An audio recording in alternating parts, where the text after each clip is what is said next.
கிறிஸ்துக்குள் எனக்கு பிரியமானவர்களே, இன்று பொதுக்காலத்தில் 13ஆம் வாரத்தில் நாங்கள் செவ்வாய்க்கிழமைக்கு கால் பதிக்கின்றோம். எனக்கு பிரியமானவர்கள், இன்று நாளில் இறை வார்த்தை உங்களை என்னை அழைத்தது.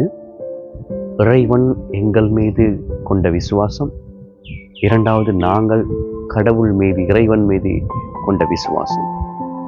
இறைவன் எங்கள் மீது கொண்ட விசுவாசம் அது உண்மையானது, ஆழமானது, புரிந்து கொள்ள கூடியதாக இல்லை.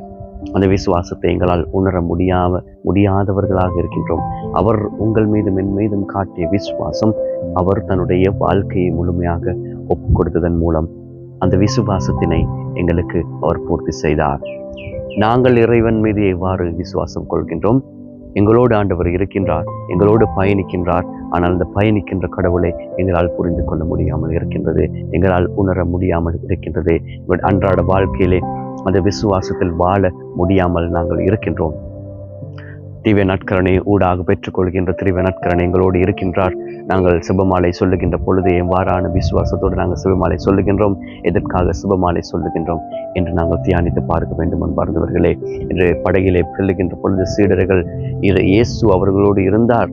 அந்த இருந்த இயேசுவை அவர்கள் உணராமல் அவர்கள் பயந்து அவர்கள் சாக போகின்றீர்கள், எங்களை காப்பாற்றும் என்று இயேசுவிடம் சொல்லுகின்ற பொழுது அவர்கள் விசுவாசம் குன்றியவர்களே என்று இந்த நாளிலே சீடர்களை பார்த்து சொல்லுகின்றார்.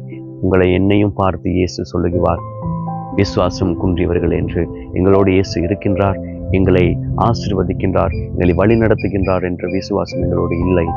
பிரச்சனைகள் துன்பங்கள் வருகின்ற பொழுது, நாங்கள் கஷ்டங்கள் வருகின்ற பொழுது, நாங்கள் சவால்கள் வருகின்ற பொழுது அந்த விசுவாசத்தை பக்கத்திலே ஒரு பக்கம் வைத்துவிட்டு நாங்கள் எங்களுடைய பாதைகளே செல்லக்கூடியவர்களாக இருக்கின்றோம். எனவே அவ்வாறு அன்றே எங்களுடைய முழு விசுவாசத்தை இயேசுவில் வைத்து வாழ்வதற்கு